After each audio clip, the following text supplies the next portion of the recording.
Right now, 4 communities across central Indiana are cleaning up today after tornadoes and severe thunderstorms moved through the region yesterday. The National Weather Service assessing the damage right now to see just how many tornadoes touched down. We do know this damage here. This is from Hendricks County. It was caused by an EF2 tornado. And just moments ago, the National Weather Service told us it was an EF1 that hit Carmel. Good afternoon. Great to have you with us here on 13 News at 4. Boy, what a day, huh? It's been a very busy one. Busy day across central Indiana after last night's storms. And crews are continuing to assess the damage. Cleanup has already started. We actually have team coverage today to bring you the latest damage reports from across central Indiana. We have Emily Longnecker in Carmel. But we're going to start with Lauren Kostick in Brownsburg. As we mentioned, that community saw some of the worst damage. We now know it came from an EF2 tornado. This is drone footage of some of the larger damage we saw from a warehouse there. Again, the National Weather Service confirming today it was an EF2 in Brownsburg. And you're looking at what is left of the Sur La Table warehouse. This is on Northfield Drive. Crews spent hours working to free a woman who was working inside of it when it collapsed. Our Lauren Kostick live in a neighborhood for us this afternoon known as the Branches subdivision, where dozens of homes were hit. Lauren, what are you seeing? What are you hearing? Yeah, Dustin, Felicia, this is the hardest hit neighborhood here in Brownsburg. We are just west of Eagle Creek Park, and there is just damage everywhere. Take a look. You can see the siding of homes, some shingles here. But I want to start with this house first, just to show you how strong these winds were. Take a look. It blew off the bumper to this car. That's how strong. And then if you come this way, you can see it even toppled this pine tree over here, uprooted it and turned it over. But one of the most interesting parts is the garage, actually, because you can see it blew in the garage and pulled it off the foundation, pulled those nails out of the house. And this is just one of many things that neighbors are dealing with here in this neighborhood, and we'll have a long road to recovery. Now, the majority of the damage we are seeing is mostly to roofs right now. Some had pieces torn off, others had those pieces blown into their homes, and a few roofs completely collapsed. Those we spoke with say it was terrifying to watch. I was upstairs in my bedroom, and then my ears started popping. And I opened my door in my loft. Everything was swirling in the loft. That's when I went down, I came downstairs and I got in the pantry. It only lasted probably 9 seconds, but it was scary. It was very scary. Scary indeed, and many who lost their roofs are also packing up tonight, looking for another place to stay as contractors step in to help many of these neighbors. But amongst all of this damage, Dustin and Felicia, there is also a lot of hope. You know, a lot of the neighbors, everyone pitching in, helping clean up, even those who didn't have their homes damaged. So that is just something, a good sign to see here in this neighborhood. Boy, that tree behind you just really tells the story. I mean, actually uprooted from the ground and the garage door as well. Yes, and we have more to show you. Thank you, Lauren Kostick. We know of at least one death that is related to last night's storms. Police in Danville tell us 27-year-old Nathan Merritt died after coming into contact with some downed power lines. It happened around 9:30 last night on County Road 75 West. Crews at the scene saw several downed lines blocking the road and a pickup truck on fire. Deputies saw the man on the ground unresponsive, but they couldn't get to him because of the power lines. Once the power was finally shut off, crews were able to get to that man who sadly had died. They tell us the man had hit the lines with his truck, then gotten out, and then came into contact with them. Now we have to take you to Carmel. This is what they were dealing with. One of the things that made last night's storms just so dangerous is that they hit late. When lightning strikes, you can see that funnel cloud there, but it is just so dark that it's hard to see. And you can see that the tornado was spotted near an apartment complex. That is just a scary sight. Our Emily Longnecker has actually been in Carmel all day where folks are cleaning up. And she joins us now live. Emily? Yeah, Dustin and Felicia, I got to tell you, folks here in Carmel telling me today after last night's storm, they are just thankful that no one was hurt here in Carmel, but there is definitely enough property damage to go around. We're here in Carmel's Eden Village near 126 and Keystone Avenue, where you can see the cleanup continuing. Enough property damage here in Carmel that the mayor, Sue Finkham, declared a state of local disaster emergency for the next 7 days. And here's more of a look at why a lot of damage, structure damage here in Carmel, downed trees, even down power across this community. The northeast. Most of the trees that came down were on private property, like what happened to this woman. So they cleared the high drive. Part of the tree was there, and part of it was on the center. So they cleaned. It took 3 hours maybe, but they were out here really quick. And they're back today. They were back this morning cleaning the streets.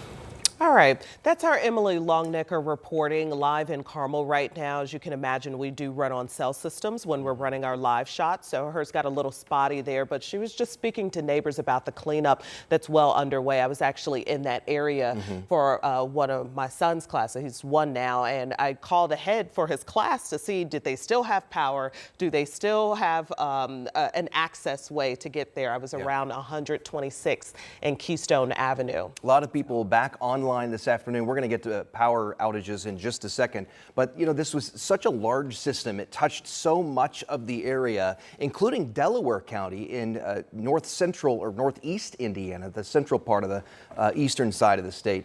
Emergency workers are telling us they have not gotten any reports of any injuries. That's the good news there, certainly. Absolutely. But even with that news, a number of families have had to pack their bags, leave their homes because there was just so much damage. Alex Almanza is live on the northwest side of Delaware County. Alex?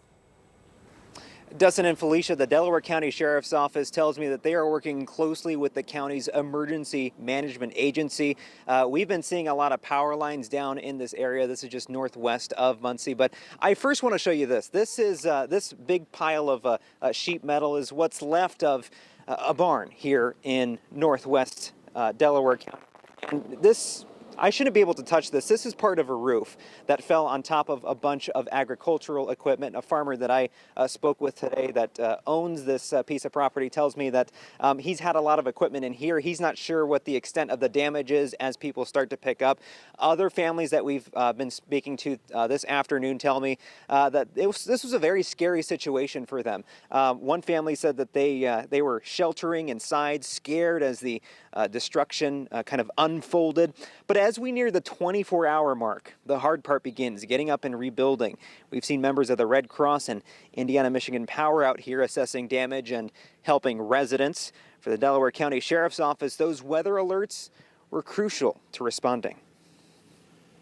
We knew this was coming. We had the personnel in place. We had EMA. We had, all the assets in place. So that was a good thing. But we did get inundated with several calls. At one point, we had, 20, 30, 40 calls pending that we were just trying to put in line and prioritize them. Indiana Michigan Power has crews spread all throughout the county, making sure that they can restore power to residents here in Delaware County. Their goal is to restore at least 90% of power to homes here, and hopefully within the next couple of days, maybe even as soon as tonight. Yeah, they're making good progress.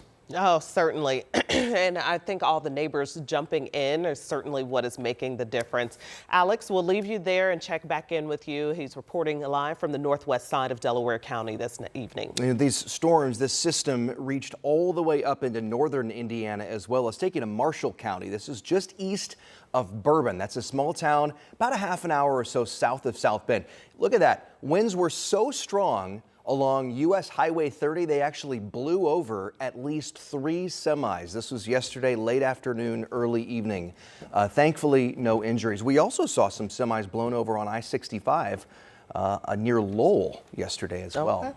Meantime, power crews have been working around the clock. We've mentioned this to get the electricity back on for tens of thousands of Hoosiers. Now, they do warn that this could take a few days for everyone to be back online. Right now, AES Indiana is reporting fewer than 17,000 customers still without power. And that number is actually down more than 75,000 last night. Duke Energy, the other large electricity provider in the state, has around 2,000 customers out in central Indiana right now. They have about 7,000 still without power statewide.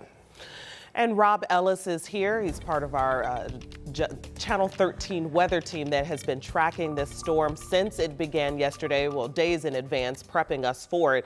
And you all have been in contact with the National Weather Service. Yeah, so far we have 3 confirmed tornadoes, but the third is actually in southern Indiana. This is closer to Bedford, including the EF2 that was in Brownsburg and the EF1 that is now being confirmed. But we're still waiting on all the details. They're still putting all the information together.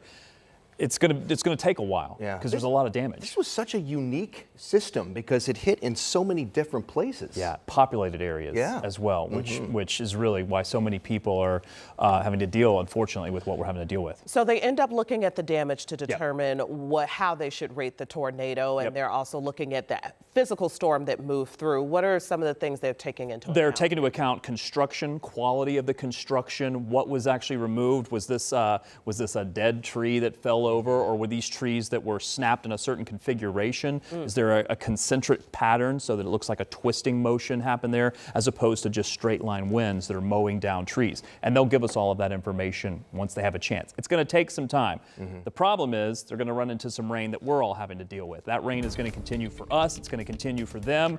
Although we are getting a bit of a break now, but I think rain is on the return, and I think by this evening you'll see more rain. By the way, those 2 tornadoes here, EF2, we're still waiting on confirmation of just how long that was and where it went. And then the EF1, this is the Carmel tornado, but notice we're still waiting on the survey results from all of these locations, including moving up to where Alex Almanza was, where we still have survey results that they couldn't get to today. Also trying to see if they're going to confirm in New Goshen whether or not that was a tornado north of Terre Haute. The EF0 was farther to the south, closer to Bedford.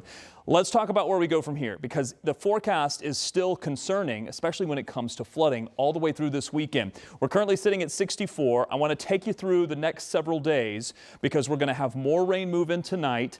It will be kind of a ribbon of moisture that stays with us during the overnight. This is where we could see the rainfall totals start to add up. It's already saturated from all of the rain that came through. We may get a break tomorrow morning, and then more rain returns tomorrow evening. Yet again, another ribbon of moisture that may meander a little bit, but is likely going to continue all the way through Saturday.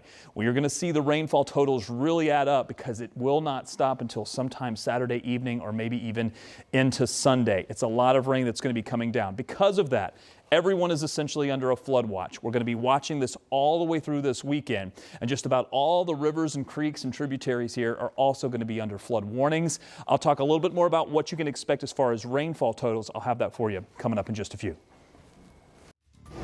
If our house would have been hit, they would have come to us, so we need to do something for them. A Brownsburg restaurant is giving back to first responders after last night's storms. And there's still time to cash in for dinner. That's still ahead here at 4 o'clock. Also, the White House downplaying the economic impact of widespread tariffs taking effect today. We're going to have a look at some of the ways those tariffs may hit Americans' wallets. That's next as well. And we are looking at relatively quiet conditions when it comes to traffic. Just a couple of slowdowns right as you come into the North Split. This is what we expect. Also, a little bit of a slowdown past the airport there, 465 southbound, heading into the curve, heading eastbound. Some of the traffic cameras are going to show us that, well, conditions are slowing in the usual suspects. This is 70 eastbound towards the South Split. Be careful if you're out there traveling. We'll keep you updated on roads. If I see anything that pops up on the board, I'll be the first to let you know.